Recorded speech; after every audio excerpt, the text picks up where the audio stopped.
तो महाराज श्रीमद् भागवत की अनेकों संतों ने टीका की। उनमें जो हम आपके पास में है वो श्रीधर स्वामी जी की टीका गीता प्रेस गोरखपुर से छपती है। सहजता में सबको उपलब्ध है। आप पढ़ पाओ न पढ़ पाओ, अपने बच्चों से सुनो। उसका हिंदी रूपांतरण बहुत सुंदर है। जो फल आपको कथा सुनने का मिलेगा वही फल आपको कथा पढ़ने से मिलेगा। श्रीमद् भागवत की सप्ताह जहां जहां होती है, आप लोगों ने अनेकों बार श्रवण की होगी। श्रीमद् भागवत के जितने श्लोक है ना जी, 18,000 श्लोक हैं। वो 18 के 18,000 श्लोक आपको 7 दिन में कथा के मंच से व्यास जी नहीं सुना पाते, क्योंकि समय की बड़ी भारी विडंबना होती है। 4 घंटे की कथा में लोग ऊब जाते हैं। आप लोग तो खैर नहीं, पर आप जैसे और भी बहुत हैं जिनको आनंद आ जाता है, वो नहीं उबते। पर सब तो एक जैसे नहीं होते ना जी, उब जाते हैं लोग। 3 घंटे की कथा होती है, उसमें भी थक जाते हैं। पहले तो ये कथा का जो स्वरूप था वो दिन में 2 बार होता था। 3 घंटे सुबह सुनाई और 3 घंटे शाम को सुनाई। अब समय को देखते देखते देखते उसमें भी कटौती होने लग गई। 2 समय की जगह 1 समय सुनने को मिला। 4 घंटे की जगह 3 घंटे सुनने को मिला। उस 3 घंटे के अंदर भी भजन कीर्तन हो गया, सत्संग हो गया, तो पूरी कथा कैसे सुनाई जाए? तो आप अपने बच्चों से, पोता से, पोती से, बहू से, अगर आप स्वयं पढ़े लिखे हैं तो स्वयं को भी पढ़ना चाहिए। सप्ताह में पूरी कथा नहीं सुनाई जा सकती। वो कथा सुनने का जो तरीका है वो यही है कि पहले घर पढ़ के जाएं, फिर हम वहां कथा सुनेंगे तो हमारी समझ में आ जाएगी, काफी बातें समझ में आ जाएगी। और हम केवल सुनने मात्र से सुनने जाएंगे तो उतनी समझ नहीं आएगी। भक्ति भाव की बात अलग है, लेकिन वास्तविक कथा को अगर सुना जाए तो सुनने में समझ नहीं आएगी, क्योंकि वो तो व्यास और समास के क्रम में कही जाती है कथा, व्यास पद्धति से कही जाती है कथा। वह पद्धति क्या है? किसी कथा को विस्तार में सुनाया जाता है और किसी कथा को छोटा करके सुनाया जाता है। व्यास विस्तार।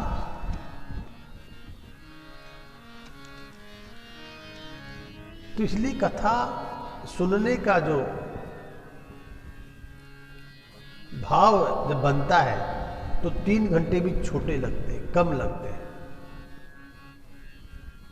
और कथा का उद्देश्य है,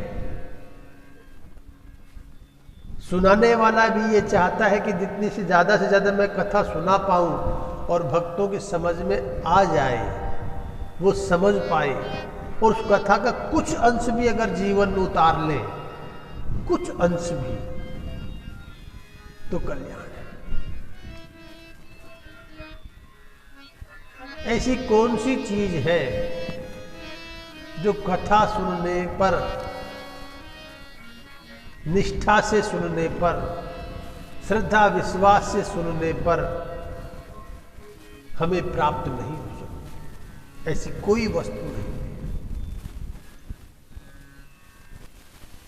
इस लौकिक जगत में ऐसी कोई वस्तु नहीं है जो प्राप्त नहीं। भगवान सब कुछ देने में समर्थ है, सक्षम है, बशर्ते उनसे मांगने वाला, उनसे प्रार्थना करने वाला, उनसे कहने वाला, उनसे बताने वाला व्यक्ति मजबूत चाहिए, सब कुछ मिल जाता है। विद्यार्थी लभते विद्या, धनार्थी लभते धनम, पुत्रार्थी लभते पुत्र। भाई विद्या मिल गई, धन मिल गया, पुत्र मिल गया, और जो भी चाहे संसार का सर्व सुख वह सब भगवान की कथा सुनने से मिल जाता है। सब कथा सुनने से मिल जाता है। लेकिन श्रीमद् भागवत जिसका आप लोग श्रवण कर रहे हैं, श्रीमद् भागवत की अनेकों ऋषियों ने टीका की। उनमें एक श्रीधराचार्य जी है, श्रीधर आचार्य जी है, जिनकी की हुई टीका हम सबके पास में उपलब्ध है। उसी टीका को आप लोग श्रवण कर रहे हैं।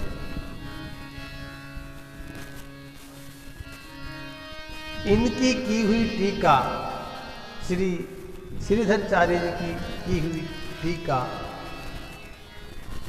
सब लोगों ने स्वीकार की। सब लोगों का तात्पर्य है, जितने संप्रदाय हैं सभी संप्रदाय के अनुयायियों ने, संप्रदाय ने उसे स्वीकार किया और मोहर लगा दी, प्रमाणित कर दिया। तो श्रीमद् भागवत के जो रचयिता हैं वो तो साक्षात स्वयं भगवान वेदव्यास जी हैं, और उनकी जो टीका की श्री श्रीधर आचार्य जी ने, उनका जीवन, उनकी रहनी बड़ी अद्भुत। सज्जनों, बहुत कथाएं आपने सुनी,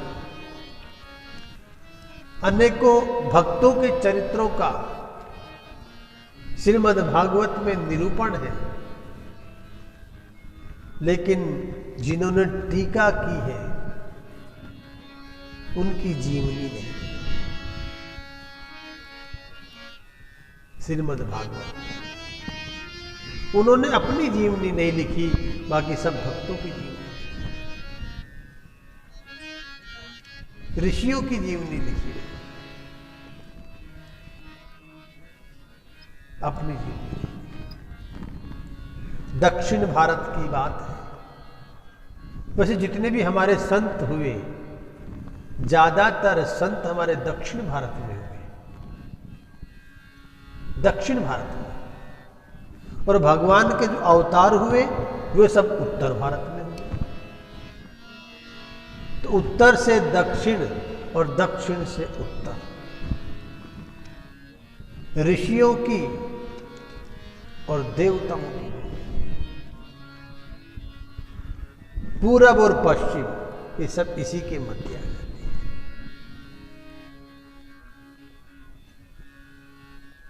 तो एक समय की बात थी, दक्षिण भारत के एक राज्य का राजा और उसका मंत्री दोनों जा रहे थे।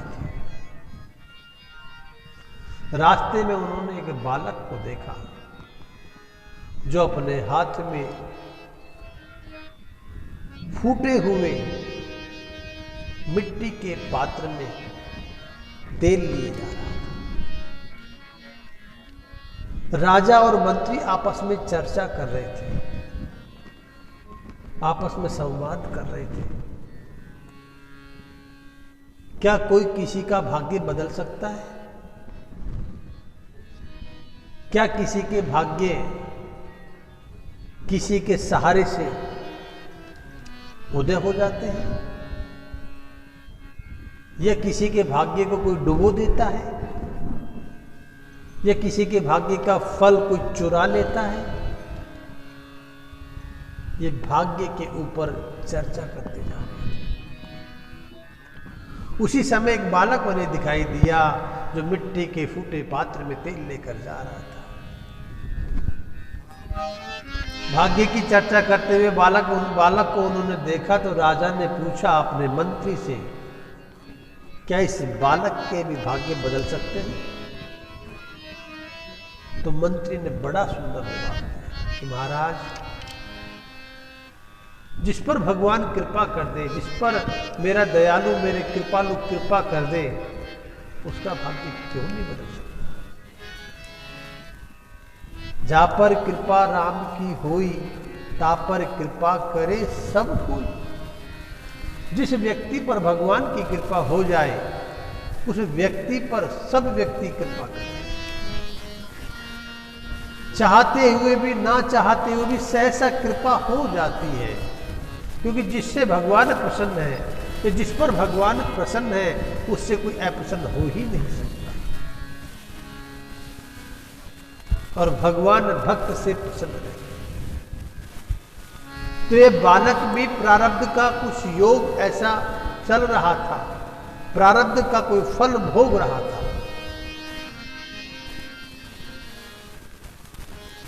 उस बालक को राजा ने बुलाया। उसने राजा को देख करके प्रणाम किया। छोटा सा बालक, 5-7 वर्ष का होगा। वो राजा ने उसके मुखमंडल को देखा तो चेहरे पर बड़ा तेज था, चेहरे पर बहुत तेज था। राजा ने पूछा, किस वर्ण के हो? बालक ने कहा, मैं ब्राह्मण वर्ण का हूं। राजा ने पूछा, तुम्हारे माता पिता कौन है, कहाँ रहते हैं? बालक ने कहा, न मेरे माता है न मेरे पिता है। तो फिर तुम किसके पास रहते हो? बालक का बड़ा सुंदर जवाब आया कि मेरे गांव में गुरुजी आए हैं, मैं उनकी सेवा करता हूं, वहीं पर रहता हूं। एक संत वहां आए थे उस बालक के गांव।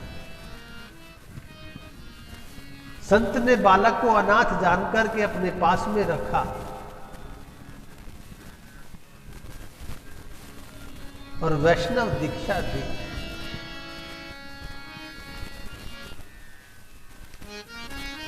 भगवान का नाम दे दिया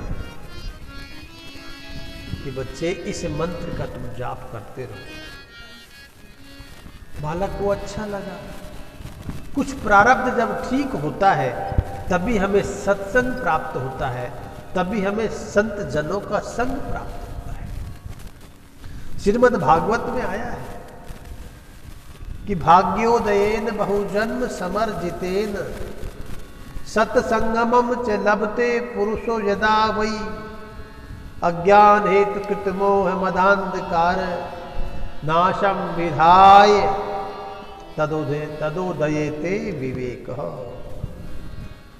विवेक की जागृति तभी होती है जब अविवेक का नाश हो जाता है, और अविवेक का नाश होने पर विवेक जागृत हो जाता है, और विवेक जागृत होकर के व्यक्ति सत्संग में लगता है। ये प्रारब्ध का संस्कार है।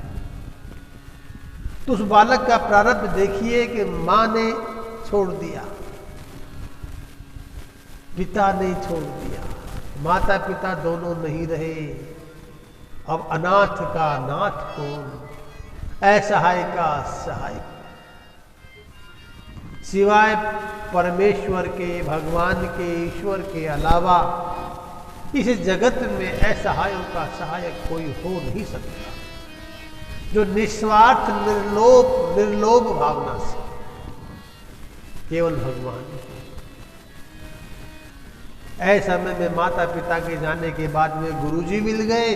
गुरुजी ने शिक्षा दीक्षा दे दी। 5-7 वर्ष का बच्चा हो गया।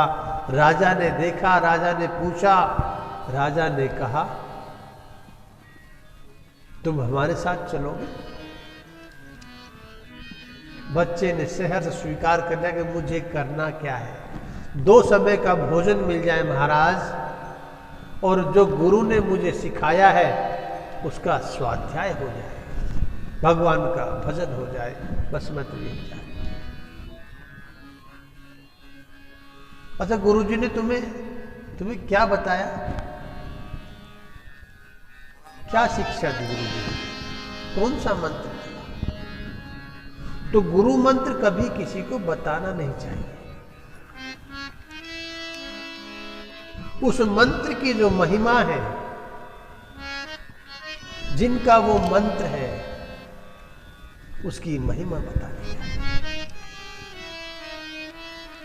तो राजा को बच्चे से बात कर करके बड़ा आनंद हो रहा था। राजा की रोमावली रोमांचित हो रही थी। बच्चे ने कहा, वागीशायस्य वदने लक्ष्मीर्यस्य च वक्षसि यस्यास्ते हृदय संवित् तम नृसिंहमहं भजे। जिन परमात्मा के कंठ में सरस्वती का निवास है, श्री लक्ष्मी जी हृदय विहारिणी है, जो समस्त जीवों के आत्म तत्व है, मैं उन नृसिंह का भजन करता हूं, वो मेरे भगवान हैं, मैं उनका भजन करता हूं। बोल नृसिंह भगवान की जय। नृसिंह का भजन करता हूं। राजा ने बच्चे से समझ करके, जान करके, पूछ करके मन में बड़ा आनंदित हुआ और अपने राज्य की ओर ले चला। बच्चे का दिनों दिन वही काम, भगवान का भजन करना, जो कुछ राजा ने बता दिया उसे कर लेना, बाकी अपना स्वाध्याय करना। राजा ने उसकी प्रतिभा देखी, तो उस प्रतिभा देख करके राजा ने कहा, यह बच्चा राज के योग्य नहीं है, राजपाट में इसका मन नहीं है, राज का जो सुख है, जो आनंद है, वह ये भोगना नहीं चाहता, इससे अलग रहता है। राजघराने में रह करके, राजा के महल में रह करके, और फिर राजपाट से दूर, यानी कि राज की अभिलाषा नहीं है बच्चे में। बच्चा कुछ हो, राजा ने अपने खर्चे पर बच्चे को पढ़ाने के लिए काशी गए। काशी से सब विद्या अर्जित, वेदों का, शास्त्रों का, पुराणों का, सबका अध्ययन करके मां सरस्वती की कृपा से वह लौट करके वापस राजा के पास आया। बड़ा हो गया था। राजा ने विचार किया कि अब इसका विवाह कर देना चाहिए, तभी इनका विवाह कर देना चाहिए। तो स्वामी श्री विवाह की बात, सुंदर सुशील कन्या को देख करके राजा ने उनके परिवारजनों को बुलवा करके, कन्या पक्ष वालों को, और श्रीधर स्वामी जी का विवाह उसके साथ कर दिया। विवाह के बाद पति पत्नी एक साथ रहने लगे, लेकिन श्रीधर स्वामी जी का जो मन था वो उड़ा उड़ा रहता था, लेकिन न तो राजपाट में टिका और न वैवाहिक जीवन में भी नहीं टिका, वो उथल पुथल रहती थी। तो भगवान से प्रार्थना करता था, प्रभु कैसी माया जाल में मुझे फंसाया है, मैं इस गृहस्थ में नहीं रह सकता, मेरा मन तो आपके चरणों में रहता है, मुझे तो आपके चरणों में बुला लीजिए, मैं तो आपका दास हूं प्रभु, मुझे दासत्व दीजिए। इस गृहस्थी के माया जाल में, जंजाल में मैं पड़ना नहीं लेकिन भगवान की लीला है ना, भगवान जिससे जो कुछ कराना चाहते हैं वो सब करा देते हैं, अपने आप करा देते हैं। वैसी बुद्धि, वैसी मति, वैसी हमें कर्मों की गति में भगवान डाल देते हैं, फिर हमें वैसे ही करना पड़ता है। तो श्रीधर स्वामी जी की जीवनी भी ऐसी है। उनकी पत्नी गर्भवती हो गई, समय पे एक सुंदर बच्चे का जन्म हुआ, लेकिन दुर्भाग्य की बात देखिए, बच्चे को जन्म देकर के श्रीधर स्वामी जी की धर्म पत्नी परलोक गमन कर गई। श्रीधर स्वामी जी की जन्म के बाद में माता जी चली गई और पिताजी चले गए। श्रीधर स्वामी जी जैसे तैसे जहां यथा यथा जो जो मिलता रहा उन सबसे प्राप्त करते रहे। गुरु मिले, उनसे ज्ञान ले लिया, शिक्षा ले ली। राजा मिला, उससे धन की व्यवस्था हो गई और बनारस जाकर के शिक्षा ले ली और वहाँ से वापस लौट कर जब आए, फिर राजा की कृपा से, राजा के संग से ही उनको संगनी मिल गई। लेकिन आज संगनी भी एक बच्चे को जन्म दे करके परलोक चली। देखिए जीवन,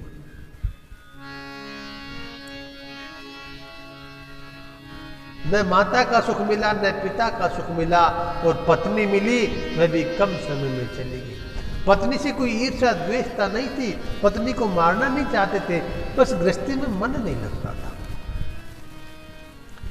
गृहस्थी में मन न लगने का यह अर्थ नहीं है कि पत्नी को त्याग दिया जाए, पत्नी को छोड़ दिया जाए, या उसको दुख दिया जाए, या उसको कष्ट दिया जाए।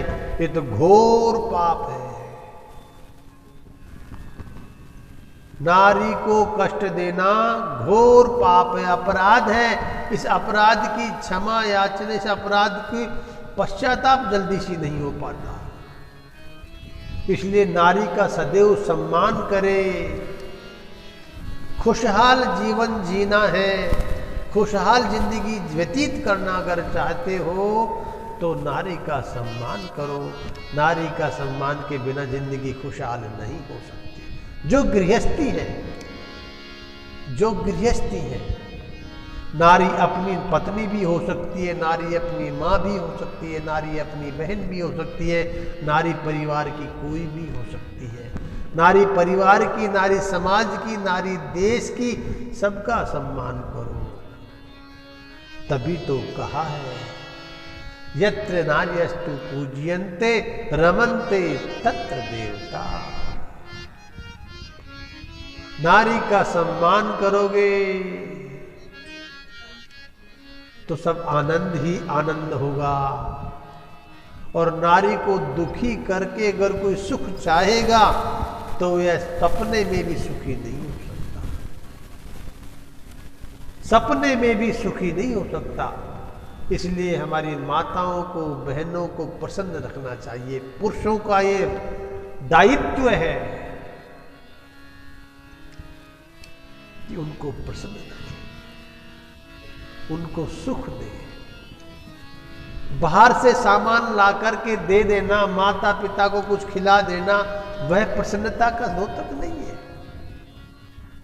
प्रसन्नता का, माता पिता की प्रसन्नता का मतलब है हर समय उनसे बात करता रहे बेटा। जब भी अवकाश मिले, जब भी अवसर मिले, माता पिता के पास बैठे, उनसे बातचीत करें। उस चीज से प्रसन्नता होती है। मेवा मिष्ठान खिलाने से माता पिता प्रसन्न हो, यह संभव नहीं है, ऐसा नहीं है। मीठी वाणी, निर्मल मन से भगवान से मिलते हैं, निर्मल मन से ही माता पिता से मिलना चाहिए, तो भगवान प्रसन्न है। एक आप मंदिर न जाए, एक बार मंदिर न जाए, 2 बार मंदिर न जाए, 100 बार मंदिर न जाए, वहां तक बात चल सकती है। लेकिन माँ की ममता, माँ का प्यार अगर वास्तविक रूप में न मिला तो मंदिर जाना भी बेकार है। इसलिए मां को प्रसन्न रखे। श्रीधर स्वामी जी की पत्नी परलोक गमन कर गई, छोटा सा नन्हा सा बच्चा छोड़ गई। श्रीधर स्वामी ने भगवान की ओर नेत्र करके हाथ जोड़ करके कहा, प्रभु ये कैसी लीला है, जिन माता का सुख मैंने नहीं देखा उन माता का सुख मेरे बच्चे ने भी नहीं देखा, और अब इसके सारे लालन पालन की जिम्मेवारी मेरी हो गई। मैं तो और उलझ गया प्रभु, मैं जिससे सुलझना चाहता था मैं तो और उसमें बढ़ा जा रहा हूं, आप मेरा मार्गदर्शन करें। अब इसको कैसे, मैं इसको छोड़ के भी नहीं जा सकता, कौन पालेगा इसको, दूध मुंह बच्चा है, कौन रक्षा करेगा इसकी। ये विचार कर ही रहे थे श्रीधर स्वामी अपने घर में बैठ करके, तभी एक हवा का झोंका आया और एक पका हुआ अंडा भूमि पर गिर पड़ा। जैसे ही वह अंडा भूमि पर गिरा, गिरते ही उसमें से कोमल कोमल अंगों लाल लाल एक बच्चा निकला। एक चिड़िया का बच्चा निकला उस हवा के झोंके से,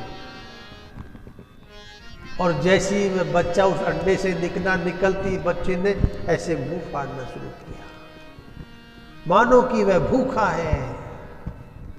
श्रीधर स्वामी सोच रहे हैं, मन में विचार कर रहे हैं, ये बच्चा भूखा है।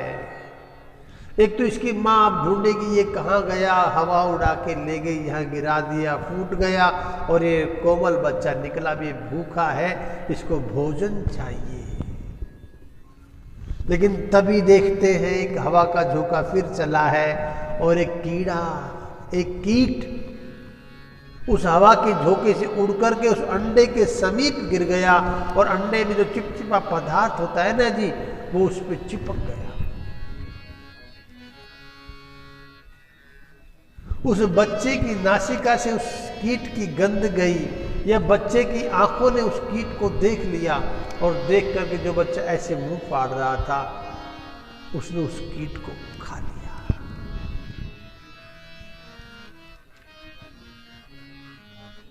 एक जीव का दूसरे जीव ने भोग कर लिया।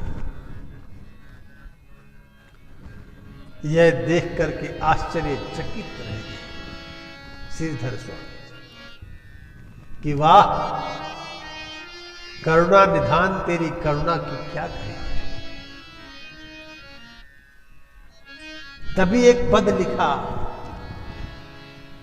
कि काहे को सोच करे मन मेरे, सोच किए ते कहा कर ले गो,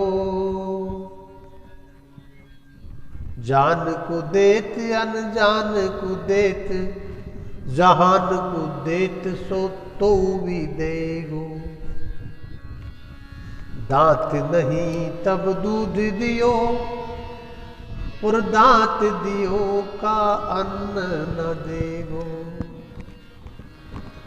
हम सोचते रहते हैं कल क्या होगा, कल क्या मिलेगा, कल क्या मिलेगा। भगवान भूखा सुलाते नहीं है, भूखा उठाते जरूर है। इंसान भूखा उठता है लेकिन सोता नहीं है। हर जीव की रक्षा करना, हर जीव का पालन करना, हर जीव का पोषण करना, ये भगवान ने अपनी जिम्मेवारी ले रखी है। एक होती है जिम्मेवारी, एक होती है जिम्मेदारी। जिम्मेदारी हमेशा दी जाती है और जिम्मेवारी हमेशा प्रकृत रहती है। घर में है, बाहर जाना है तो ताला बंद करना है, किसी ने कहा नहीं है, बस अपनी जिम्मेवारी समझी। तो भगवान ने जिम्मेवारी समझी, बच्चे ने जन्म लिया और उसका जो भोजन था उसके सामने आ गया। यह दृश्य जब श्रीधर स्वामी जी ने देखा तो प्रसन्नचित्त हो गए। श्रीधर स्वामी ने कहा, सोच लिया मन में कि अब इस बच्चे का रक्षण पालनहार हे ठाकुर, हे परमात्मा तेरे ही हाथ में, हे नृसिंह भगवान तुम्हारे ही हाथ में।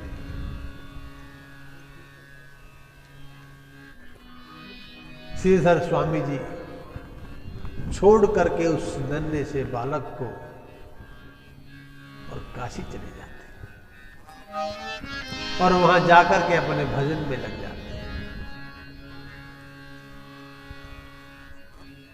कुछ समय के बाद एक बालक उनकी कुटिया पर आता है। उसका नाम माधव था। श्रीधर स्वामी जी भी माधव भगवान श्री कृष्ण को प्रेम करते थे, वो उन्हीं का भजन करते थे। और संयोगवश उस बालक का नाम भी माधव था।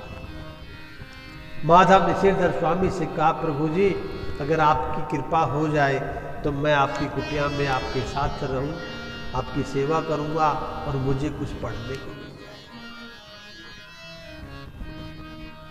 श्रीधर स्वामी ने उनको स्वीकार किया और बच्चा वहां रहने लगा।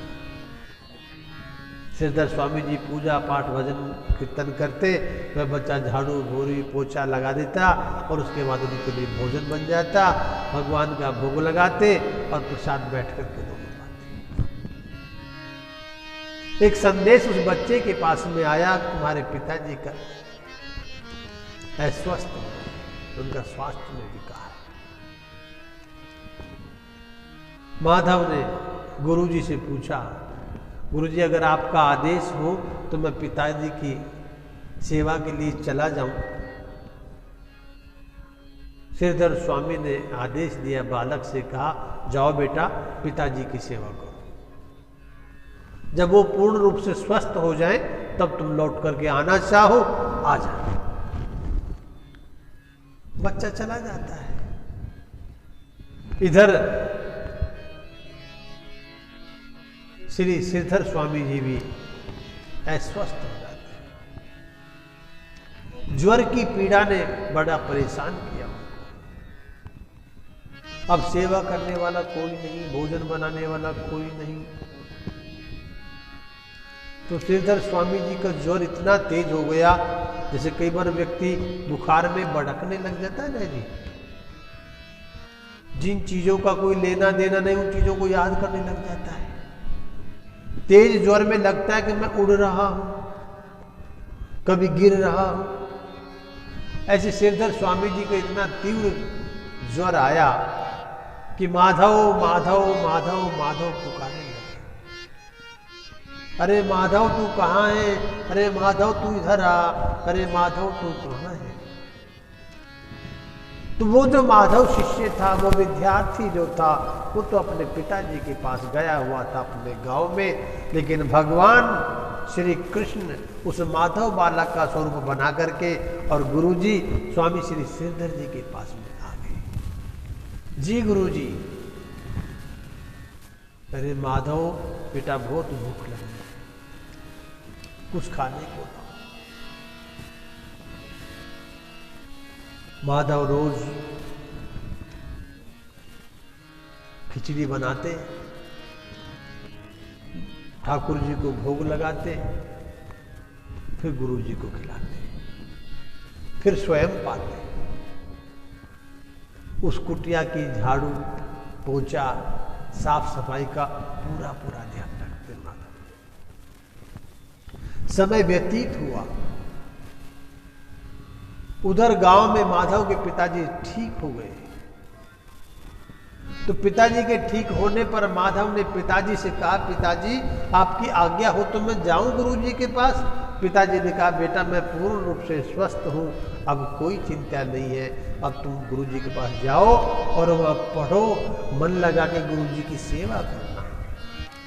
पिताजी ने माधव को आदेश दिया, बेटा मन लगा करके गुरु जी की सेवा करना, क्योंकि गुरु के बिना इस संसार में मार्गदर्शन करने वाला कोई नहीं। जिनके पास में श्रेष्ठ, जिनके पास में ज्येष्ठ पुरुष है, उनकी नीति रीति से लोग जीवन पार कर जाते हैं। इसलिए गुरु जीवन में जरूरी है। हम मार्ग में भटक जाते हैं, ये दुनिया का मार्ग है ही, इतनी छोटी छोटी गलियों से भरा हुआ दुनिया का मार्ग है, इस संसार का मार्ग है। उन गलियों में भटक न जाएं, और भटक भी जाएंगे तो मार्गदर्शन करने वाला कोई श्रेष्ठ और ज्येष्ठ हो तो फिर कोई चिंता नहीं। इसलिए बुद्धिमान लोग श्रेष्ठ जनों को अपने मार्गदर्शन बनाकर रखते हैं। जब व्यक्ति कहता है मैं धर्म संकट में पड़ गया, तो उस धर्म संकट से निवृत्ति मार्ग की ओर ले जाने वाला वो श्रेष्ठ पुरुष ही है, वो विद्वान संत ही है, वो धर्म गुरु ही है। पिताजी के आदेश से माधव जी श्रीधर स्वामी जी के पास में बनारस पहुंचे। वहां जाकर के माधव ने देखा कि रसोई एकदम साफ सुथरी है और चूल्हा चेता हुआ है, उसके ऊपर खिचड़ी पक रही है। यह देख करके उसके मन में विचार आया कि कोई दूसरा सेवक गुरुजी के पास में आ गया, और अच्छा हुआ मैं नहीं था तो गुरुजी को कम से कम एक सेवादार तो मिल गया, एक और मेरे जैसा विद्यार्थी तो मिल गया। अब माधव ने देखा कि वहाँ कुछ दिखाई तो नहीं दिया माधव को। कुछ देर रुकने के बाद भी तो माधव गुरुजी को जाकर के साष्टांग प्रणाम करके गुरुजी से कहा, गुरुदेव ये चूल्हा चेताया हुआ है, उस पर खिचड़ी बन रही है, कौन है बनाने वाला? जब तक श्रीधर स्वामी जी भी ठीक हो गए थे, स्वस्थ हो गए थे। श्रीधर स्वामी जी ने कहा, बेटा तू ही तो है माधव, तुमने ही मुझे जल ला कर दिया, तुम ही मेरी सेवा कर रहे हो, तुम ही साफ सफाई रख रहे हो, तुमने ही तो खिचड़ी बनाने के लिए चढ़ाई होगी। माधव ने कहा, गुरुजी मैं तो आपकी आदेश से आज्ञा लेकर के और मेरे पिताजी की सेवा करने के लिए गांव में गया हुआ था। वो अस्वस्थ थे ना गुरुजी? बोले हाँ बेटा, तो फिर मैं तो अब उनकी सेवा करके, अब मेरे पिताजी बिल्कुल स्वस्थ हो गए, मैं वहां से लौट करके अब आया हूं गुरुजी। गुरुजी ने जब ये बात सुनी माधव की, तो गुरुजी के अंतःकरण जगमगा कि माधव के रूप में तुम आ गए। माधव के भगवान स्वयं आकर के और श्रीधर स्वामी जी की सेवा कर रहे हैं। भगवान तो कहते हैं ना, अहम भक्त पराधीन, मैं भक्त के अधीन हूं और मुझे चाहे कितना ही कष्ट मिल जाए पर मेरे भक्त को तनिक भी कष्ट नहीं मिलने दूंगा, ये मेरा प्रण है, ये भगवान कहते हैं। भगवान का भक्त कभी कष्टमय जीवन व्यतीत नहीं करता, क्योंकि उनको कष्ट होता ही नहीं है। कोई ज्वर पीड़ा, कोई बुखार, कोई और किसी प्रकार की पीड़ा आ भी जाती है तो वो भगवान का प्रसाद समझ करके, भगवान का प्रसाद मान करके उसको झेलते रहते, इसलिए उनको कष्ट नहीं होता। क्योंकि प्रारब्ध है ना जी, प्रारब्ध तो कर्म का फल बनकर के सामने आएगा और वो हमें भोगना पड़ेगा, चाहे उसको दुख में भोगो, चाहे उसको सुख में भोगो, चाहे रो करके भोगो और चाहे हंस करके भोगो, वह दुख वह कष्ट तो भोगना पड़ेगा। अगर ये मान लिया कि भगवान का प्रसाद है, मेरे पूर्व जन्म का, मेरे पूर्व कर्मों का ये फल है, मुझे इसको भोगना ही पड़ेगा, तो भगवान के नाम जितने लेते उतनी वृद्धि करो, नाम जप में जितनी वृद्धि करोगे उतना ही तुम्हें आसान सहजता आ जाएगी उस दुख दर्द के फल को भोगने के, सहजता आ जाएगी। तो श्रीधर स्वामी जी ने उस कष्ट को सहा, दुख को झेला, ज्वर ठीक हो गया, भगवान स्वयं माधव का रूप बना करके उनके सम्मुख आ गए और शिष्य माधव भी जब आए तो भगवान अंतर ध्यान हो गए। शिष्य ने अपनी बात बताई, गुरुदेव ने शिष्य से कहा, बेटा तुम ही तो सब कुछ कर रहे थे। गुरुजी ने कहा, माधव के रूप में आज तो भगवान स्वयं आ गए। तो वो थी श्रीधर स्वामी जी। ये कथा श्रीमद् भागवत के एक नायक की कथा है। क्योंकि जो जो पात्र हैं श्रीमद् भागवत में, उन सब के बारे में आपको मालूमात होनी चाहिए, किनका क्या रोल है। इस कथा से, श्रीधर स्वामी जी की कथा से क्या सारांश निकल कर आया। सबसे पहला तो यह आया कि मूकम करोति वाचालम पंगुम लंघेते गिरिम यत् कृपा तम हे वंदे परमानंद माधवम। मूक होई वाचाल पंगु चढ़िवई चढ़े गिरवर गहन। जो विकलांग है पैर से वो पर्वत पर चढ़ सकता है, गहरे वन में जा सकता है, और जो जिह्वा के द्वारा वाणी से बोल नहीं सकता वो इतने फर्राटेदार बोलने लग जाता है। किसके? राम जी के प्रभाव से, भगवान के बल से, भगवान के प्रताप से। वह जब बच्चा था अनाथ, उसको सब कुछ सने सने सने सने मिलता गया। किसकी कृपा से? भगवान की कृपा से, भगवान की कृपा से। तो श्रीमद् भागवत में भगवान की कृपा के पात्र हैं जितने भी, उनकी कथा में बड़ा आनंद आपको आएगा। आप तन्मय होकर के कथा श्रवण करें। भगवान की कथा में जो आनंद है वह आनंद इस दुनिया की कथा में नहीं है। दुनिया वाले तो रुला सकते हैं, दुनिया वाले क्षणिक देर के लिए हंसा भी सकते हैं, लेकिन दिन भर हर समय आनंद में अगर जीवन व्यतीत करना है तो भगवान का साथ पकड़ लो, भगवान के साथ हो जाओ। भगवान ने तभी तो कहा है मेरे भक्त को मैं दुखी नहीं देख सकता। भगवान के भक्त बन जाओ। भगवान के भक्त बनने के लिए ही हम सब कथा में आनंद लेते हैं। तो श्रीधर स्वामी जी ने श्रीमद् भागवत की टीका की, उन्हीं टीका को हम आप सब श्रवण करते रहे हैं और आज मैं आपको सुना रहा हूं।